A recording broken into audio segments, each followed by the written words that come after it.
Hallelujah, praise the lord. मसीह यीशु में आप सबकी सलामती हो। तो आज हम बात करेंगे औरत की तख्लीक के बारे में। पैदाइश 2 बाब और उसकी 18 आयत में लिखा है, और खुदावंद खुदा ने कहा, आदम का अकेला रहना अच्छा नहीं, मैं उसके लिए एक मददगार उसकी मानद बनाऊंगा। आमीन। बाइबल मुकद्दस के मुताबिक खुदा ने बनीनो इंसान को अपनी सूरत पर बनाया और उन्हें नर और नारी बनाया, जो कि खुदा की नज़र में बराबर की हैसियत रखते हैं। पैदाइश 1 बाब और उसकी 27 आयत, और खुदा ने इंसान को अपनी सूरत पर पैदा किया, खुदा की सूरत पर उसको पैदा किया, नर और नारी उनको पैदा किया, और खुदा ने उनको बरकत दी। जब खुदा ने इंसान को नर और नारी बनाया तो उसने दोनों को बरकत दी। सिर्फ आदमी को बरकत नहीं दी, बल्कि दोनों को बरकत दी। पैदाइश 1 बाब और उसकी 28 आयत के मुताबिक, और खुदा ने उनको बरकत दी और कहा कि फलो और बढ़ो और ज़मीन को मामूरो मुहक्कम करो। मर्द और औरत बेशक दो मुख्तलिफ जिन्स हैं, लेकिन एक दूसरे के लिए नहायत ज़रूरी हैं, और ये दोनों मिलकर ही मुकम्मल होते हैं। आमीन।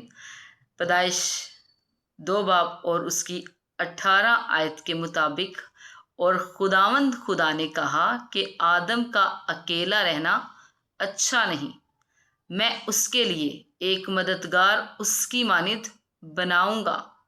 पैदाइश 2 बाब और उसकी 23 और 24 आयत, और आदम ने कहा कि ये तो अब मेरी हड्डियों में से हड्डी और मेरे गोश्त में से गोश्त है, इसलिए वो नारी कहलाएगी, क्योंकि वो नर से निकाली गई है।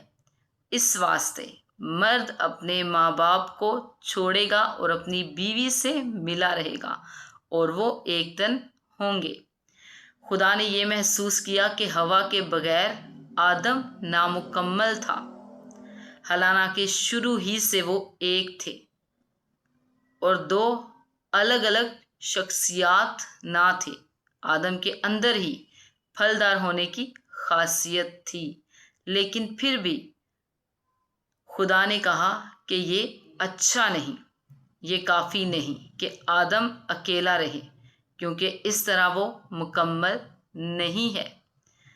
आदम को अकेला रहना नहीं चाहिए, क्योंकि आदम को मदद की ज़रूरत है। हवा को खाक से नहीं बनाया गया जैसे आदम को बनाया गया था, बल्कि उसे एक ख़ास और मुनफरिद तरीके से पैदा किया गया, क्योंकि हवा को आदम की पसली में से निकाला गया, इसलिए वो उसके किरदार के एक हिस्से को ज़ाहिर करती है। हवा को बनाया गया ताकि उसे आदम के बराबर का रुतबा दिया जाए और साथ साथ वो उसकी मददगार हो। फिर भी बाइबल ये फरमाती है कि औरत को अपने शोहर के ताबे रहना है, हालांकि वो ज़िंदगी और फजल में उसके बराबर और हम मिरास हैं।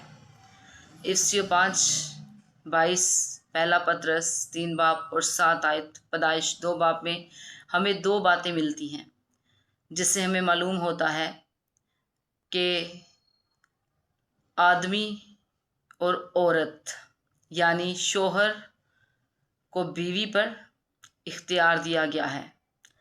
पहली बात कि हवा से पहले आदम को तख्लीक किया गया। दूसरी बात कि हवा को नाम आदम ने दिया। पैदाइश 2 बाब और उसकी 20 आयत के मुताबिक औरत को नाम देने का मतलब था कि आदम को हव्वा पर इख्तियार दिया गया। जैसे खुदा बाप यीशु का सर है, उसी तरह आदमी औरत का सर है। ताबे होने का ये मतलब हरगिज़ नहीं कि ये दूसरे से कमतर है। यीशु खुदा बाप के ताबे था, फिर भी खुदा के बराबर का रुतबा रखता था। जब आदम और हवा बागे अदन में थे, उसी वक्त से इब्लीस ने औरत के साथ दुश्मनी करना शुरू कर दी, क्योंकि औरत ने ही पहली बार ये जाहिर किया था कि इब्लीस धोखाबाज है। ابلیس کی یہ دشمنی عورت کی نسل کے ساتھ چلتی رہی، کیونکہ نجات دہندہ عورت کی نسل سے ہی پیدا ہونا تھا۔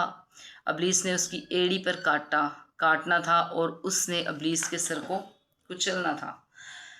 پیدائش 3:15 یہی سب صلیب پر ہوا، جہاں ابلیس کو شکست ملی اور یسوع فتح مند ہوا، اور آج جو یسوع پر ایمان لاتا ہے اسے فتح سے بڑھ کر غلبہ حاصل ہوتا ہے۔